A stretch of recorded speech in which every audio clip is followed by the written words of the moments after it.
IMT में आने वाली इंडस्ट्रीज हैं, सब्सिडी गवर्नमेंट की तरफ से कोई प्रोवाइड करवाई जाती है क्या? इंडस्ट्रीज के दम पर एक अकेला शहर चलाया जा सकता है? एक्सटेंशन के लिए लैंड पूलिंग पॉलिसी के तहत आप किसानों से जमीनें एक्वायर करेंगे। जी। वर्तमान की करंट पोजीशनिंग क्या है? लोकल युवाओं को क्या यहाँ रोजगार की गारंटी आईएमटी के अंदर देने का भी कुछ हमारा प्रावधान है कि ये लैंड पूलिंग पॉलिसी के तहत किसान जमीन नहीं देगा, रोड बनाए नहीं जाएंगे, ये सारा ऐसे ही जंगल रह जाएगा?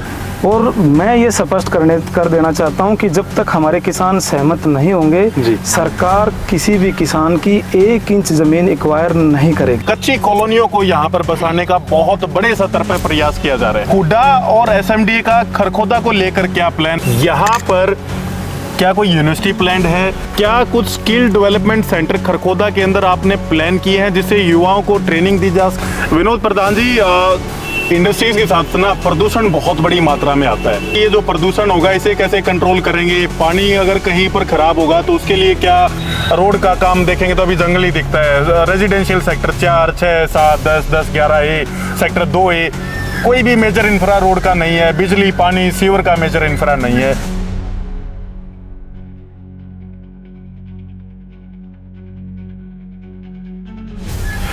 हाय परिवार, नमस्कार, बहुत सारा प्यार, ढेर सारी दुआएं। और आज खरखोदा की पावन धरती पर पहुंचे हैं आप लोगों के लिए। और जो ये बूम है ना खरखोदा के अंदर, जो ये विश्व पटल पर एशिया के अंदर जो आज इस छोटी सी तहसील का जो नाम लिखा जा रहा है भैया, उसका ना एक बहुत बड़ा श्रेय यहाँ पर जो एक राजनीतिक अच्छी विचारधारा के लोग हैं उनको श्रेय देना बहुत जरूरी है।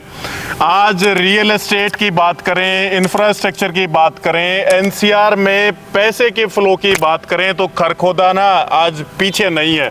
बहुत सारी कहानियां पर्दे के पीछे लिखी जाती हैं और बहुत सारी कहानियां पर्दे के आगे हकीकत के रूप में निकलती हैं, लेकिन उसकी मझधार को पार करवाने वाले लोग ना आज हमारे साथ बैठे हैं।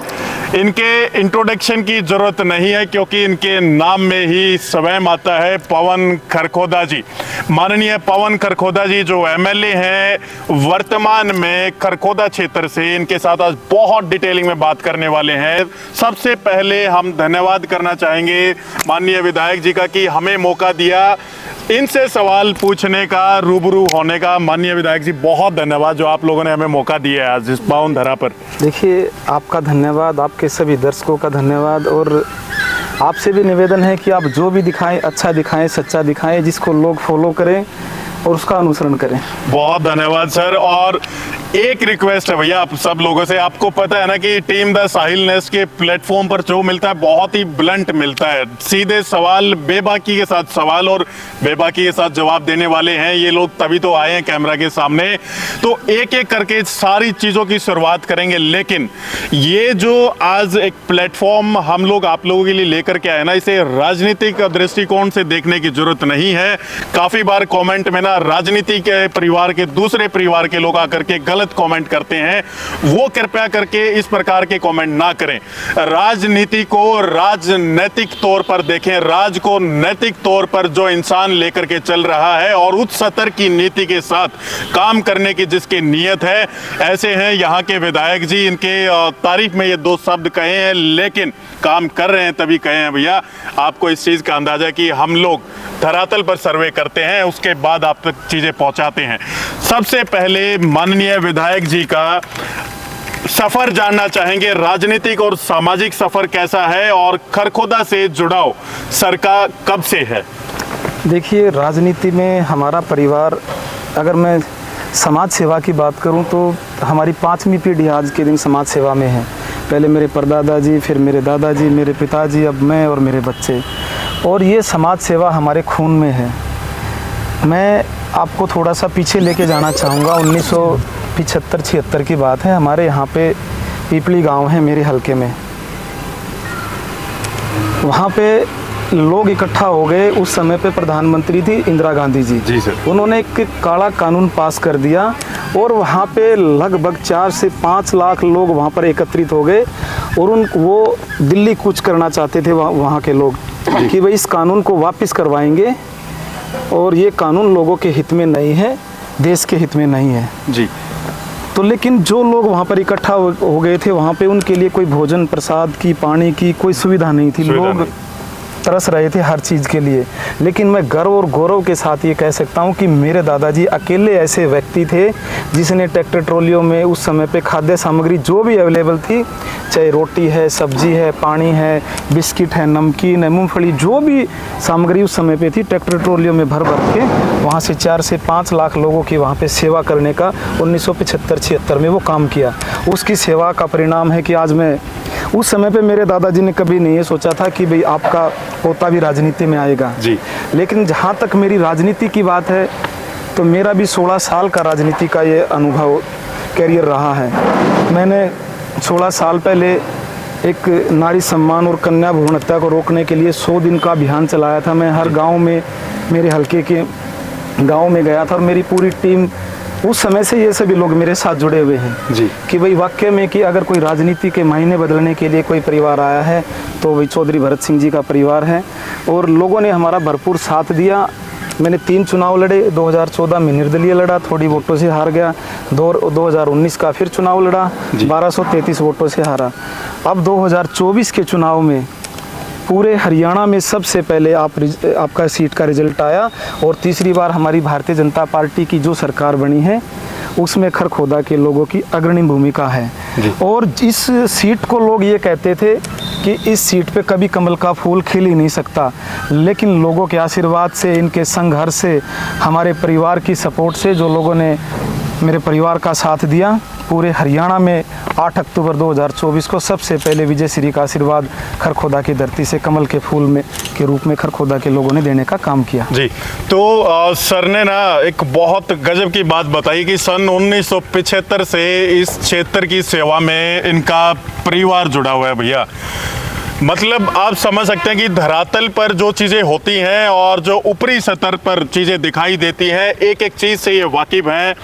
NH 334 भी नेशनल हाईवे मेरठ से होते हुए सोनीपत, झज्जर, खरखोदा, चरखी दादरी, लोहारू, कुंडली, मानेसर, पलवल एक्सप्रेसवे एशिया का लार्जेस्ट मारुति प्लांट। उसी के साथ में अगर बात करें तो यूनो मिंडा जैसी कंपनियां 2013 के अंदर IMT की लैंड का अधिग्रहण, बहुत बड़ी मात्रा में इंफ्रास्ट्रक्चर का बदलाव आया है। खरखोदा एक नई बिशात लिखने के लिए तैयार है और उसके सारथी बनने के लिए तैयार हैं यहाँ से जनता के चुने हुए प्रतिनिधि माननीय विधायक जी। विधायक जी से अगला सवाल ये पूछना चाहेंगे कि विधायक जी, IMT आ गई है, 334 हाईवे आ गया है और KMP आ गया है, बहुत बड़ा इंफ्रास्ट्रक्चर में जिस खरखोदा को कोई जानता नहीं था आज से कुछ टाइम पहले 2012-11 के आसपास, एकदम से बहुत बड़ा बदलाव आया है। तो ये इंफ्रास्ट्रक्चर के आने से खरखोदा के अंदर क्या नए नए बदलाव आपको देखने को मिल रहे हैं? देखिए, किसी भी क्षेत्र की तरक्की जब होती है जब वहाँ पे कोई बड़ा उद्योग आता है, वहाँ पे हाईवेज निकलते हैं। और मैं गर्व और गौरव के साथ ये कह सकता हूँ कि इन 11 वर्षों में मेरे खरखोदा सोनीपत की बात करूँ तो दुनिया का सबसे बड़ा मारुति का प्लांट खरखोदा में, KMP, KGP, Jammu Katra highway, कितने रोड खरखोदा में निकालने का काम हमारी भारतीय जनता पार्टी ने किया है। जी। अगला सवाल सर से ये है कि सरकार ने अब तक खरखोदा के लिए कौन कौन सी परियोजनाएं ऐसी हैं सर जो पूर्ण कर दी हैं, पूरा काम कर दिया जा चुका है? इंफ्रास्ट्रक्चर के मामले में बात करें या किसी और चीज़ के बारे में बात करें ताकि जनता तक चीज़ें पहुँचें। एक ना हम बहुत बड़ा कम्युनिकेशन गैप देखते हैं जनता के बीच में, जनता के प्रतिनिधियों के बीच में, कि लोग राजनीति सतह तक तो बात करते हैं लेकिन एक्चुअल में सरकार ने क्या काम किया है, किस प्रकार का इंफ्रा सरकार दे रही है, वो आप थोड़ा सा एक बार जनता के सामने पहुँचाएं कि अभी तक सरकार ने ना खरखोदा को ये दे दिया है। देखिए, भारतीय जनता पार्टी नए संकल्प के साथ नए विजन को लेकर आगे बढ़ रही है। जो खरखोदा में पहले कभी नहीं हुआ, इन 8 महीने में हमने वो करके दिखाया है। जहाँ तक हमारे खरखोदा में कन्या कॉलेज था, वो एक राजनीति का अखाड़ा बना हुआ था। 31 साल से लोग उस चीज़ का दंश झेल रहे थे क्योंकि वो प्राइवेट हाथों में था। मनमर्जी की फीस हमारे बहन बेटियों से, जो हमारी छात्राएं यहाँ पढ़ती थी, उनसे वसूली जाती थी। लेकिन उसको 100% सरकार के अधिग्रहण करवा के उसको सरकारी मान्यता दिलाई। अब वो सारी सुविधाएं एक रीजनेबल फीस में वो खरखोदा में ही हमने देने का काम किया है। और लगभग 80% रोडों का हमने सुधारीकरण इन 8 महीने में किया है। 20 से 25% जो रोड बचे हुए हैं, हाँ। आगामी कुछ महीने में उनको दुरुस्त करने का काम किया जाएगा। और जहाँ तक प्रॉपर खरखोदा शहर की बात है, हाँ। चाहे सीवरेज सिस्टम की बात है, चाहे गली नाली की, लाइटिंग की, हाँ। वो व्यवस्थाएं हमारी निरंतर चली हुई है और जल्द ही आपको खरखोदा में नया स्वरूप आपको खरखोदा का देखने को मिलेगा। बहुत जल्दी ये उम्मीद करते हैं और इसी उम्मीद के साथ आज ये कंटेंट आप लोगों के सामने लेकर के आ रहे हैं। अगला सवाल माननीय विधायक जी से। विधायक जी, यहाँ पर बड़ी परियोजनाएं खरखोदा के अंदर, कुछ परियोजनाएं आपने राजकीय एक कॉलेज का बताया, रोड इंफ्रा का आपने बताया कि जो पुराने रोड हैं उनका नवीनीकरण आपने करवाया है। जी, जी। नई परियोजनाएं क्या है जो खरखोदा शहर में आप पटल पर देखना चाहते हैं या जिन पर काम शुरू हो चुका है? देखिए, आगे आने वाले समय में आपके केएमपी के साथ साथ हमारे कई स्मार्ट सिटी का भी प्रपोजल सरकार की पाइपलाइन में है जी। कई सेक्टर भी आपके यहाँ पे आएंगे जी। और 5 मैं ये कह सकता हूँ कि 10 वर्ष तो ज़्यादा हो जाएंगे। हाँ। लेकिन 10 वर्ष से पहले आपको, जैसे गुरुग्राम में आपको मल्टी स्टोरी बिल्डिंग देखने को मिलती है, ऐसी ही बिल्डिंग आपको खरखोदा में देखने को मिलेगी। तो वर्तमान समय में अगर बात करें तो जो मेजर इंफ्रा है उसी को अपग्रेड करने का मेरे ख्याल में सरकार ज्यादा ध्यान दे रही है। जी, जी। जैसे कि केएमपी है या 334 इसके आसपास जो बसावट लेकर के आने के लिए काम किया जा रहा है उसके ऊपर ज्यादा फोकस है। उससे पहले हम बात करेंगे परिवार औद्योगिक विकास और आईएमटी खरखोदा। ये दो चीजें ऐसी हैं जिसने खरखोदा के नाम को दिन दोगुनी और रात चौगुनी तरक्की दी है। मारुति प्लांट के जो इंडस्ट्री यहाँ पर आई है विधायक जी, आईएमटी खरखोदा के अंदर, क्या लगता है आपको क्या बदलाव लेकर के आई होगी यहाँ पर? ये देखिए, 2014 से पहले खरखोदा आईएमटी पिछली सरकार ने इसका अधिग्रहण किया था जी। और कोई भी सरकार होती है उसका दायित्व होता है कि कोई अच्छी जगह हो जहाँ पे हम उद्योग स्थापित कर सकें, लोगों को रोजगार दे सकें, उस जमीन को एक्वायर करके वहाँ पे बड़े उद्योग लगाए जाएं। लेकिन उस सरकार की मंशा नहीं थी, कांग्रेस की सरकार की, और ये एक तरीके से एक जंगल का विकराल रूप इस आईएमटी ने ले लिया था जी। लेकिन जब भारतीय जनता पार्टी की सरकार बनी, मैं तो सरकार में चेयरमैन था 2019 से 24 में जी, पूरी दुनिया का सबसे बड़ा मारुति का प्लांट हम खरखोदा लेके आए। 18,000 करोड़ का सिंगल यूनिट प्रोजेक्ट, इसमें हजारों युवाओं को रोजगार मिलेगा जी। और युवाओं को रोजगार मिलेगा तो हमारा हल्का भी डेवलप होगा और ये एक बड़ा महानगर बनने की तरफ हमारा खरखोदा शहर अग्रसित है जी। तो अगला सवाल माननीय विधायक जी से, समय बहुत कम मिला है, 15 अगस्त का समय है, फटाफट कवर अप करेंगे। एक एक सवाल आपने जो भेजे ना वो पूछे जा रहे हैं और जवाब भी दिए जा रहे हैं। भैया, रो क्लिप रहेगी, कुछ भी एडिटिंग नहीं होगा इसके अंदर, एक एक चीज आपके सामने स्पष्टीकरण इसका मिलने वाला है। अगला सवाल विधायक जी से ये है कि आईएमटी रोहतक की अगर बात करें ना विधायक जी, तो वहां पर 15 से 20 इंडस्ट्री आई है। 19 साल पुरानी आईएमटी है रोहतक की। जी। हमने वहाँ के हालात देखे हैं कि कूड़ा, पॉल्यूशन, पानी के कंडीशनिंग ऐसी हो गई है। क्या खरखोदा आईएमटी वैसा तो नहीं हो जाएगा? नहीं, देखिए, मैं ऑन रिकॉर्ड में कैमरे के सामने बात कर रहा हूँ कि मैं सबको आश्वस्त करता हूँ कि खरखोदा एक डेवलपमेंट दिशा में आगे बढ़ रहा है और यहाँ के लोग बहुत ही अनुशासन में रहकर कार्य करने वाले हैं। और कोई भी बड़ा उद्योग या कोई भी लोग जहाँ पे फैक्ट्री लगाना चाह रहा है तो वहाँ के आसपास के वातावरण को देखता है कि यहाँ पर कैसा वातावरण है और लोग शांति प्रिय हैं कि नहीं है जी। लेकिन वहाँ रोहतक की जहाँ तक बात करें तो उन लोगों की मंशा नहीं थी जो उस समय पे राज में थे जी। उन्होंने केवल एक लूट खसोट की राजनीति की। और एक शेर मेरे को गालिब का शेर याद आ रहा है जी। कि वो कहते हैं कि जो बेचते थे दर्द दिल की दवा अपनी दुकान बढ़ा गए। तो कांग्रेस के लोगों की दुकान हरियाणा के लोगों ने बंद करने का काम किया, इसलिए रोहतक से पहले खरखोदा की आईएमटी डेवलप होने जा रही है और जल्द ही इसमें आपको और बड़े बदलाव देखने को मिलेंगे। दो महत्वपूर्ण सवाल, रणनीति क्या रहने वाली है आईएमटी खरखोदा को, क्योंकि हम देख रहे हैं रोड का काम बहुत तेजी से चल रहा है, सीवर का काम बहुत तेजी से चल रहा है, लाइट मतलब हम एक दिन पहले आते हैं अगले दिन पता लगता है कि यहाँ पर कल काम नहीं था, आज काम हो गया है। तो वो तेजी तो हमें अपने एनालिसिस में दिखती है आईएमटी खरखोदा के अंदर, लेकिन आगे की रणनीति क्या रहने वाली है और किन किन सेक्टर्स को, जैसे कि ऑटोमोबाइल इंडस्ट्री मारुति आ गई है आपकी, इसके अलावा टेक्सटाइल है, आईटी है, फार्मा है, किस प्रकार की इंडस्ट्रियाँ माननीय विधायक जी यहाँ पर आपका लेकर के आने का प्लान है या सरकार का प्लान है? देखिए, कई इंडस्ट्री, बड़ी बड़ी इंडस्ट्री पाइपलाइन में है, वो सरकार से लगातार संपर्क में भी हैं। कुछ कंपनीज का MOU साइन भी हो चुका है और कुछ की जो कागजी कार्रवाई है, जो डॉक्यूमेंट्स है, वो उनकी वो पूरी होने वाली है। और जब सारी चीज़ें पूरी हो जाएंगी तो आपको और भी इसमें कई बड़ी बड़ी इंडस्ट्री, फैक्ट्री, लिथियम बैटरी के कारखाने की बात है, उनका भी प्रपोजल पाइपलाइन में, वो भी लगातार सरकार के संपर्क में है, उनके भी MOU साइन होने के कगार पर हैं। तो इसमें अभी चिन्हित नहीं किए गए हैं कंपनियों के नाम, लेकिन मारुति, यूनो मिंडा और ऐसी बहुत सारी कंपनियां, 4 से 5 मेजर कंपनी आ चुकी हैं, हीरो ग्रुप आ चुका है। उसके अलावा काफ़ी कंपनीज की बात चल रही है। सर ने ना एक बहुत वाजिब पॉइंट हमें बताया, EV कंपनीज, लिथियम बैटरी बनाने वाली कंपनीज के साथ बात चल रही है और इसके ऊपर ना बहुत फोकस किया जा रहा है एज पैन इंडिया। सर से हम एक बिल्कुल शॉर्ट इसका जवाब जानना चाहेंगे। सर, जो ये इलेक्ट्रिक व्हीकल का या लिथियम बैटरी बनाने का जो एजेंडा है IMT खरखोदा के अंदर, ये कितना जल्दी धरातल पर हम देख सकते हैं? इसका कहाँ तक प्रपोजल चला गया और ये कितनी बड़ी मात्रा में खरखोदा के अंदर हम देखेंगे? देखिए, पहले तो ज़मीन की अवेलेबिलिटी ज़रूरी है जी, कि हमारा किसान क्या चाहता है, हमारा किसान ज़मीन देना चाहता है कि नहीं देना चाहता है। क्योंकि सरकार की पॉलिसी है, जब अगर किसान चाहेंगे तो उनकी ज़मीन का अधिग्रहण होगा, अगर नहीं चाहेंगे तो अधिग्रहण नहीं होगा। पूर्व की सरकारों में ज़बरदस्ती अधिग्रहण किया जाता था, सेक्शन 4 ज़बरदस्ती लगा दिया जाता था, किसानों की ज़मीन कोड़ियों के भाव ली जाती थी। लेकिन भारतीय जनता पार्टी सबका साथ, सबका विकास, सबका प्रयास और सबके विश्वास के मूल मंत्र पर आगे बढ़ने वाली पार्टी है। अगला सवाल, सर ने ये तो क्लियर कर दिया है कि किसानों के हाथ में है चीज़ें। अगर किसान चाहेगा तो लिथियम बैटरी भी आएगी और यहाँ पर बड़े बड़े मैन्युफैक्चरिंग प्लांट भी लेकर के आए जाएंगे, लेकिन दारोमदार अब आपके हाथ में है। फोर्सफुल नीति नहीं लागू होगी।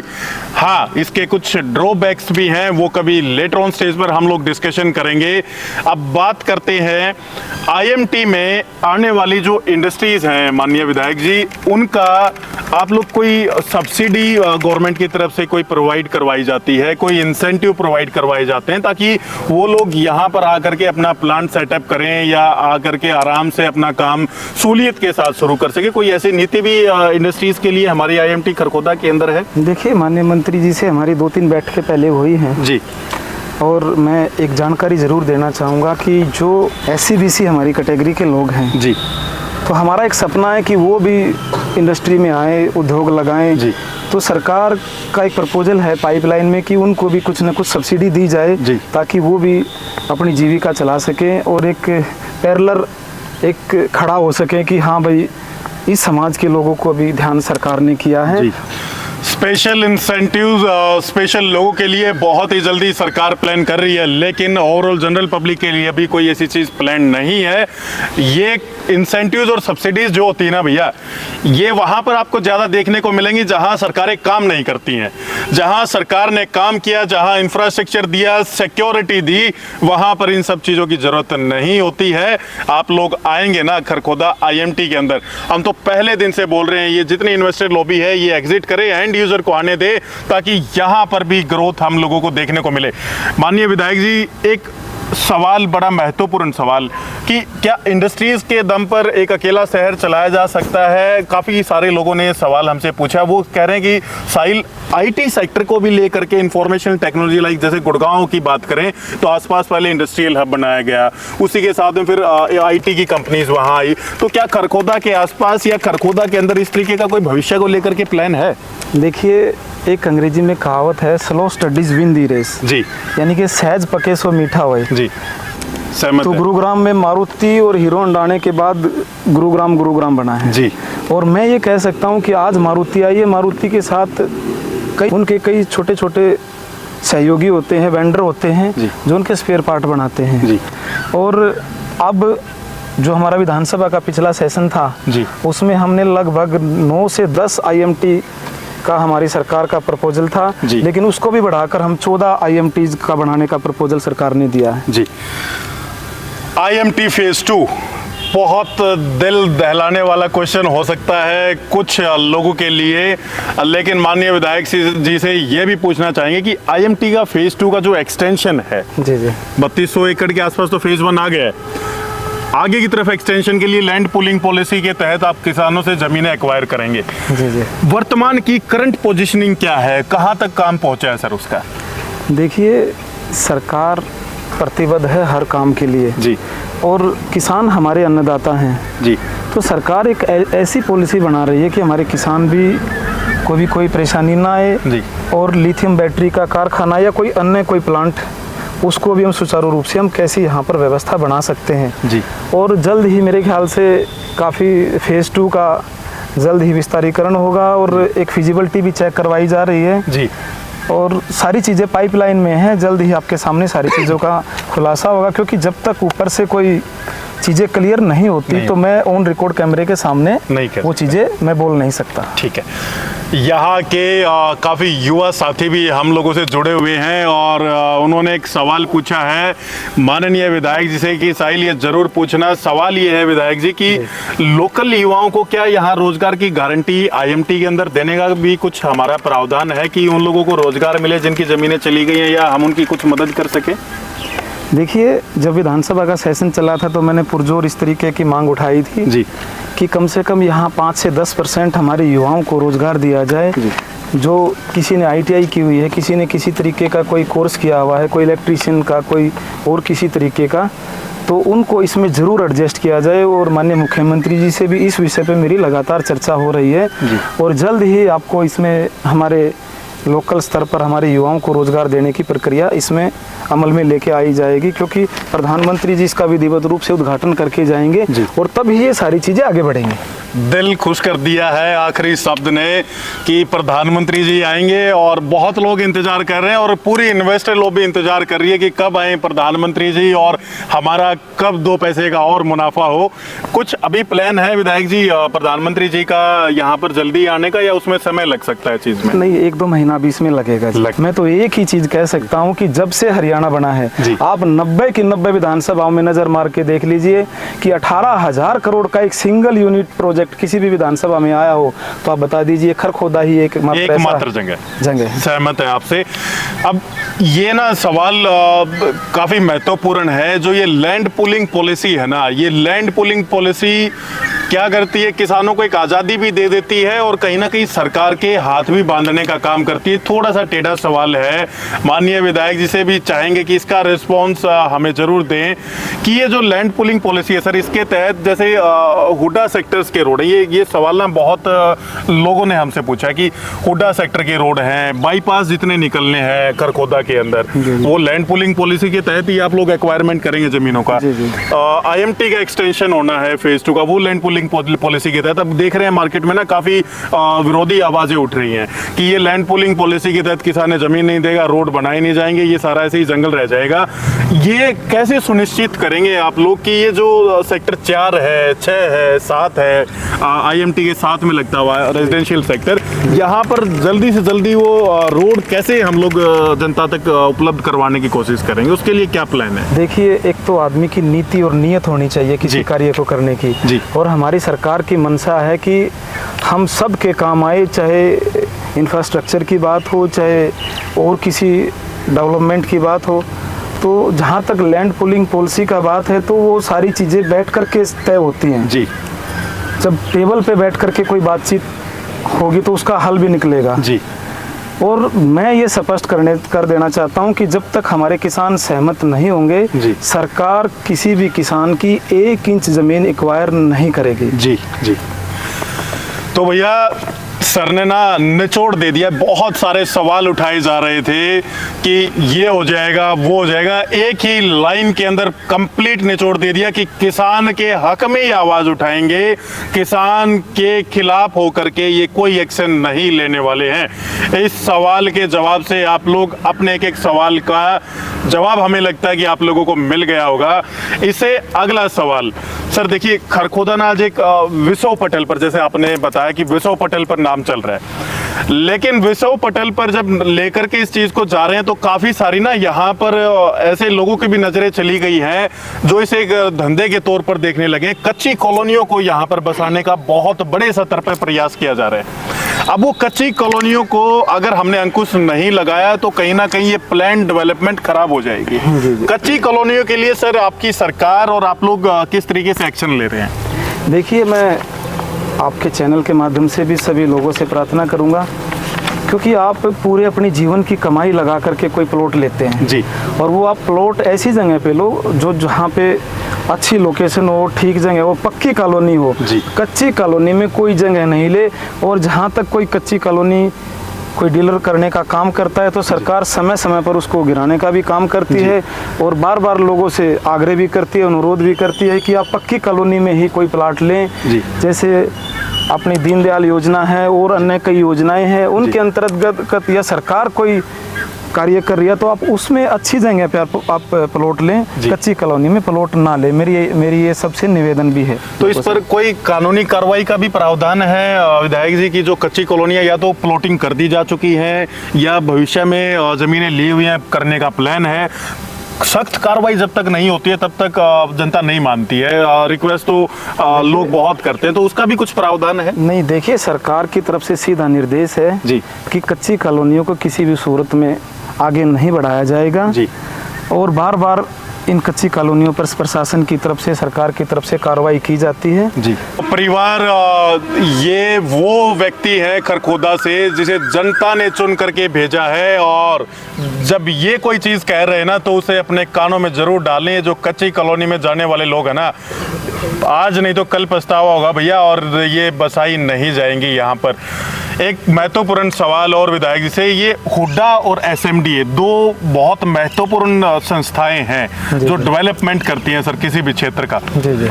हुड्डा और एसएमडीए का खरखोदा को लेकर के क्या विजन है, क्या प्लान? आपकी डिस्कशन भी होती होगी उन डिपार्टमेंट से, तो वो लोग कितने एक्टिव हैं अपने क्षेत्र में? देखिए, एसएमडीए डिपार्टमेंट से मेरी लगातार 3-4 बैठकें हुई हैं जी, और उन्होंने भी 2-3 प्रपोजल तैयार किए हैं जी कि हम खरखोदा को आगे कैसे डेवलप कर सकते हैं जी। खरखोदा को एक नया स्वरूप हम कैसे दे सकते हैं जी। खरखोदा की सीवरेज सिस्टम को हम कैसे दुरुस्त कर सकते हैं, यहाँ की पानी निकासी का समाधान हम कैसे कर सकते हैं जी। तो उन्होंने एक पूरा ड्राफ्ट भी बनाया है, एक मैप भी बनाया है, उस पर हमारी 2-3 बार चर्चा भी हो चुकी है जी। कि हम किस किस जगह का, हम कैसे जगह का लेवल लेकर के, ठीक है, अब कितनी जगह पे हम कितने एसटीपी लगा सकते हैं और किस एसटीपी का हम लेवल किस तरफ हम उसका पानी का भाव कैसे लेके जा सकते हैं। तो इन काफ़ी चीज़ों पर हमारी डिस्कशन हुई है, क्योंकि खरखोदा आगे नेशनल नहीं इंटरनेशनल लेवल पर विकसित होने का काम करेगा। जी। शिक्षा, स्वास्थ्य और स्किल डेवलपमेंट बहुत महत्वपूर्ण क्षेत्र है किसी भी क्षेत्र को आगे ले जाने के लिए। इसी पर सवाल पूछेंगे विधायक जी से। माननीय विधायक जी, खरखोदा में यूनिवर्सिटी और उच्च शिक्षण संस्थान सोनीपत में बहुत है, आसपास बहुत है, यहाँ पर क्या कोई यूनिवर्सिटी प्लान्ड है या कोई अच्छी स्कूलिंग के लिए कोई अच्छे प्राइवेट स्कूल प्लान्ड है जिनसे आपकी बातचीत चल रही हो यहाँ पर लेकर के आने के लिए? कुछ ऐसा है अभी आपकी पॉकेट लिस्ट में? देखिए, फ्यूचर में 2041 के मास्टर प्लान में बहुत कुछ चीज़ें हैं जी, लेकिन किसी भी क्षेत्र को हम जब डेवलप कर सकते हैं, एक तो वहाँ पे जनसंख्या का मापदंड होता है जी। तो जहाँ तक सोनीपत है, सोनीपत तो हमारा जिला है जी। तो सोनीपत जिले के अंतर्गत ही खरखोदा आता है जी। तो खरखोदा में इतनी वो पॉपुलेशन है नहीं कि जिस लेवल पर हम ये सोच सके कि यहाँ पे कोई यूनिवर्सिटी या कोई चीज़, लेकिन हमारे ध्यान में, हमारे संज्ञान में वो सारी चीज़ें हैं। और मेरा एक सपना भी है कि मैं खरखोदा में एम्स भी लेके आऊँ और एक भव्य यूनिवर्सिटी का भी निर्माण यहाँ पे हो। आने वाले समय पे इन चीज़ों को आगे और तीव्र गति से बढ़ाने का हम काम करेंगे। तो परिवार, स्कूल, कॉलेज, यूनिवर्सिटी बड़े अच्छा, इससे साइड में एक चीज़ और ध्यान में आती है, कोई हॉस्पिटल की सुविधा। एटलीस्ट हम ये चाहते हैं, जनता ये चाहती है कि कम से कम एक बेहतरीन और बड़ा हॉस्पिटल यहाँ पर हो। उसके लिए कोई सर हमारा विजन है या अभी वर्तमान में कुछ काम उस पर जारी है? देखिए, जहाँ मारुति है वहाँ पे हमारी 5 एकड़ की हमारा एक प्रपोजल गया हुआ है सरकार के पास, एक बढ़िया आधुनिक और न्यू टेक्नोलॉजी का एक वहाँ पर हॉस्पिटल बने ताकि लोगों को सुविधा के लिए दूर दराज ना जाना पड़े। तो अभी प्रपोजल में, पाइपलाइन में वो चीज़। तो भैया, स्किल सेंटर की ओर बात कर लेते हैं। काफ़ी सारे युवा आपसे भी जुड़े हुए हैं सर, हम लोगों से भी जुड़े हुए हैं। वो चाहते हैं कि हमें ना ज़िंदगी भर घूमते रहे, धक्के खाते रहे, नई चीज़ें समझ में आई। लेकिन अब जब एक विजनरी लीडर हमारे साथ आया है, एक विजनरी गवर्नमेंट है, और जब धरातल पर कुछ चीज़ें आ चुकी हैं तो वहाँ पर काम करने के लिए ना स्किल चाहिए होती हैं हर किसी को। तो क्या कुछ स्किल डेवलपमेंट सेंटर खरखोदा के अंदर आपने प्लान किए हैं जिससे युवाओं को ट्रेनिंग दी जा सके, और वो ट्रेनिंग के माध्यम से यहाँ पर जो रोजगार पैदा होने वाला है भविष्य में, उसके अंदर वो लोग जाकर के नौकरियां कर सके? बिल्कुल, देखिए सरकार की पाइपलाइन में है ये चीज़ें, और हम ये चाह रहे हैं कि जो IMT, जो हमारा ये रोड है आपका KMP के साथ में कोई ऐसी जगह चिन्हित की जाए, और हमारी निरंतर बातचीत कई पंचायतों से चली भी हुई है। तो 10-20 एकड़ लैंड वहाँ पर होगी, और एक उसमें पूरा एक बड़ा हब बना करके, और उसमें जो भी मारुति में, या मारुति है, मिंडा कंपनी है, या और अन्य कई इंडस्ट्री जो है यहाँ पे हैं, तो उनसे रिलेटेड कोर्स करवाए जाएं, ताकि बच्चे वहाँ पे कोर्स करके तो वो वहाँ उनका फ़ायदा, उनका लाभ मिल सके। तो परिवार हमारे साथ ना गोपालपुर गांव के प्रधान जी हैं, और विनोद प्रधान इनका पूरा नाम है। बहुत फेमस है भैया अपने एरिया में, क्योंकि 8 गांव के ना दैया खाप के भी ये प्रधान रहे हैं, अभी वर्तमान में भी हैं। इनसे ये इसी बात को आगे बढ़ाते हैं।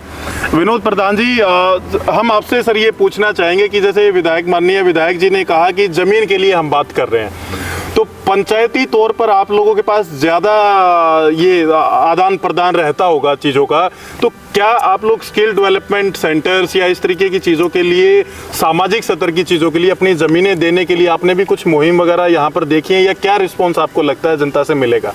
बिल्कुल जी, क्योंकि आज के दिन सारी पंचायतें, जितने भी पंचायतें हैं, सभी अपने गांव का और आसपास का विकास चाहती हैं और बच्चों को आगे बढ़ाना चाहती हैं। जी, हमारे विधायक जी की पहल पर हमारी कई गांवों की पंचायतों ने अपना प्रपोजल दिया हुआ है, जिसमें हमने 6 से लेके और 20 एकड़ तक की ज़मीन चिन्हित कर रखी हैं विधायक जी के माध्यम से ही, जिनके ऊपर अभी काम चल रहा है। और जल्द ही उम्मीद है कि उनको एक अमली जामा पहनाकर वहाँ पर कुछ उच्च स्तरीय ऐसी चीज़ें बने, जिनसे हमें युवा को रोज़गार मिलेगा, और हमारे पूरे एरिया के बच्चों को ही नहीं बल्कि बाहर के बच्चों को भी उसमें आने का मौका मिलेगा, और उनको रोज़गार भी मिलेगा, और हमें फ़ायदा भी होगा सबको।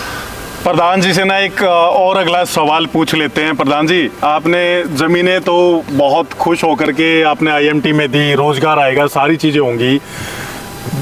इंडस्ट्रीज़ के साथ ना प्रदूषण बहुत बड़ी मात्रा में आता है, और आप विधायक जी के बहुत करीबी माने जाते हैं क्षेत्र में। आप लोगों की कभी आपस में चर्चा होती है एक दूसरे से कि ये जो प्रदूषण होगा इसे कैसे कंट्रोल करेंगे? पानी अगर कहीं पर खराब होगा तो उसके लिए क्या, क्योंकि जनता तो आएगी, इंडस्ट्रीज है तो रहने के लिए जनता आएगी, आप लोग जरूर ये वार्तालाप करते होंगे, तो क्या कुछ एजेंडा है आप लोगों का इस प्रदूषण को लेकर के भी, जमीनी सतह का या वायु सतह का जो भी है, कुछ चीजें हैं पाइपलाइन में इसके लिए भी? बिल्कुल जी, जो हमारे यहाँ पे सबसे बड़ी कंपनी है एक मारुति सुजुकी जी, तो मारुति ने यहाँ पे 4 एयर प्योरीफायर लगाने का वो रखा है, और भी लगा भी रहे हैं उसके उस पे जी। और बाकी ज़्यादा यहाँ पे प्रदूषण करने वाली कंपनियां ना तो हैं जी, तकरीबन ऐसी कंपनियां हैं जिनके अंदर का वेस्टेज पानी बाहर आता ही नहीं है, उन्होंने अंदर ही अपने वाटर ट्रीटमेंट प्लांट लगा रखे हैं, और इन फैक्ट्रियों की वजह से हमें, हमारे गाँवों को बहुत ज़्यादा फायदा भी हो रहा है जी। जैसे हमारी मारुति कंपनी है, इसने हमारे आसपास के हर एक गाँव में कई करोड़ रुपए के विकास कार्य करवाए हैं जी, जिनसे हमें हर एक मतलब हर व्यक्ति तक उनका विकास पहुँच रहा है। तो परिवार, पंचायतें भी, विधायक जी भी, सरकार भी, ये ना किसी एक आदमी का काम नहीं है भैया, ये एक संगठन का काम है, और संगठन बहुत बड़ा चाहिए, तहसील सतर का, गांव सतर का, और अंतिम पंक्ति में अंतिम व्यक्ति जो खड़ा है उस सतर का भी, सभी लोगों को एक साथ चलना पड़ेगा, तभी जाकर के खरखोदा की ग्रोथ को हम आगे आने वाले टाइम में और बेहतर होते हुए देख सकते हैं। एक चीज़ बहुत अंतिम ये सवाल रहने वाले हैं, अब सम अप हो गया है ऑलमोस्ट, जितने भी आप लोगों ने क्वेश्चन हमें दिए थे वो सारी चीज़ें हमने माननीय विधायक जी से पूछी हैं। माननीय विधायक जी, अगले 10 साल में खरखोदा को आप कहाँ पर देखते हैं?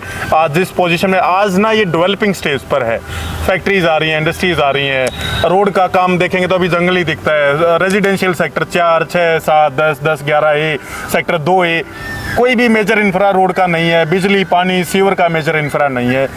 हम आपसे एक टाइमलाइन ये समझना चाहते हैं जिससे लोगों को कंक्लूजन मिल जाए कि अगले 10 साल के अंदर क्या दिख जाएगा लोगों को यहाँ। देखिए, हम जब कोई भी घर बनाते हैं जी, तो सारी व्यवस्थाएं बिखरी हुई आपको दिखाई देती है। कहीं पे ईंट पड़ी है, कहीं पे सीमेंट पड़ी है, कहीं पे बजरी पड़ी है, कहीं पे सरिया पड़ा है। लेकिन जब घर बन के तैयार हो जाता है जी, तो आपको एक अलग से अनुभूति होती है कि आपने जो कोशिश करी, जो प्रयास किया, वो आपका सपना पूरा हो गया। और मैं ये कह सकता हूँ कि हमारा 10 साल में हमारा सपना है कि खरखोदा कैसे गुरुग्राम की तर्ज पर तरक्की करे, कैसे गुरुग्राम को पीछे छोड़े। और सरकार भी प्रतिबद्धता के साथ कार्य कर रही है। और माननीय मुख्यमंत्री जी, नायब सैनी जी, जो भी हम कहते हैं खरखोदा की सारी मांगों को वो मोहर लगाने का काम करते हैं जी। आने वाले 5 साल में कुछ मेजर प्राथमिकताएं कि 2-3 साइल ये तो हमें करवानी है हमारे राज्य में खरखोदा के अंदर, क्या रहेंगी सर आपकी वो? देखिए, खरखोदा एक डेवलपमेंट की तरफ अग्रसर है जी। और जब कोई अक्षेत्र जब विकसित अक्षेत्र की तरफ अग्रसर होता है उसमें थोड़ा सा समय लगता है जी। चाहे रोड की बात है, चाहे शिक्षा से संबंधित बात है, चाहे चिकित्सा से संबंधित कोई बात है, तो इन सब पर हम गंभीरता से विचार कर रहे हैं और चिंता नहीं कर रहे, चिंतन कर रहे हैं जी। क्योंकि चिंतन करने से ही कोई कार्य किया जाता है। और समस्या से बात नहीं होती, समस्या का समाधान खोजना जरूरी होता है। और जहाँ पर भी सरकार को या मेरे को ये लगती है कि यहाँ इस कार्य को आगे बढ़ाना चाहिए, उसके लिए मैं प्रयास करता हूँ और विधानसभा में भी आवाज़ उठाता हूँ और माननीय मुख्यमंत्री जी से भी उनके संज्ञान में ये जानकारी लेके आता हूँ। कोई व्यक्तिगत सपना माननीय विधायक जी आपका कि दिल से ये तमन्ना है हमारी, यार मैं कभी विधायक बनूंगा ना तो खरखोदा को ये गिफ्ट मुझे पर्सनल अपने व्यक्तिगत तौर पर दे करके जाना है, क्या है वो दिली तमन्ना आपकी? देखिए, सबसे बड़ी तो बात ये है कि मेरी ये इच्छा थी कि मैं एक विधायक बनूं चाहे ना बनूं, लेकिन मेरा खरखोदा शहर कैसे आगे बढ़ता रहे, हमारे पूर्वजों के जो संस्कार हैं, जो उनके विचारधाराएं हैं, जो हमारी पार्टी की विचारधारा है, उसको हम कैसे आगे लेके जा सकते हैं। मेरा ये सपना है कि जो प्रधानमंत्री जी की सोच है उसको हम कैसे आगे बढ़ा सकते हैं, जो हमारे माननीय मुख्यमंत्री जी की जो जन कल्याणकारी नीतियाँ हैं उनको हम घर घर तक कैसे पहुंचाकर हम ज़्यादा से ज़्यादा लोगों को कैसे लाभ पहुंचा सकते हैं, कैसे हम लोगों को नशे से दूर रख सकते हैं, कैसे उनको वो मूलभूत सुविधाएं हम दे सकते हैं जो 2014 की पूर्व की सरकारों ने कभी कल्पना भी नहीं की। जी, खरखोदा के लिए माननीय विधायक जी का अंतिम संदेश क्या रहेगा? देखिए, मेरे खरखोदा हलके के लोगों से एक ही प्रार्थना है कि आप हर तरीके से मेरा साथ दिया आप लोगों ने। 15 साल 16 साल से मैं राजनीति में हूँ, लेकिन कुछ छोटी मानसिकता के लोग आज के दिन सोशल मीडिया पर आकर चाहे सरकार ने कितना भी अच्छा कार्य किया हो उसकी आलोचना वो करते हैं। अरे भाई, कम से कम किसी सरकार का कोई अच्छा कार्य है तो उसकी प्रशंसा भी करना आप लोगों का दायित्व है। पिछले कुछ दिनों पहले एक सर्वे हुआ था, इंटरनेशनल सर्वे हुआ था कि भाई केंद्र सरकार के कार्यकाल से लोग कितना संतुष्ट हैं। तो 75-80% लोगों ने ये माना था कि माननीय प्रधानमंत्री जी का जो 11 वर्षों का जो कार्यकाल है वो अभूतपूर्व है और आज से पहले ऐसा कार्यकाल कभी नहीं देखा। चाहे राम मंदिर की बात हो, चाहे धारा 370 की बात हो, चाहे 35A हटाने की बात हो, चाहे हमारे यहाँ इतनी योजनाएं हैं, चाहे आपकी लखपति दीदी बनाने योजना की बात हो, चाहे चिरायु योजना हो, चाहे प्रधानमंत्री जन धन योजना हो, काफ़ी ऐसी योजनाएं हैं जिनको धरातल पर उतारने का काम माननीय प्रधानमंत्री जी ने किया है।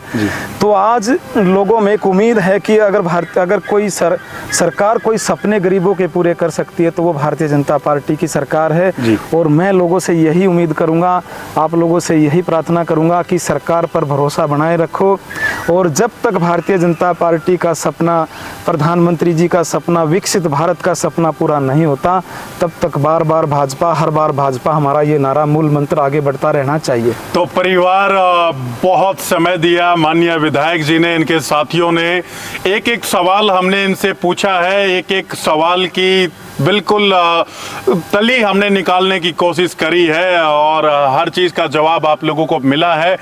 आप अपने हिसाब से अब स्पष्टीकरण बना सकते हैं। माननीय विधायक जी ने एक भी सवाल को रिजेक्ट नहीं किया, हर चीज़ का जवाब देने की कोशिश की है। बहुत धन्यवाद है सर का।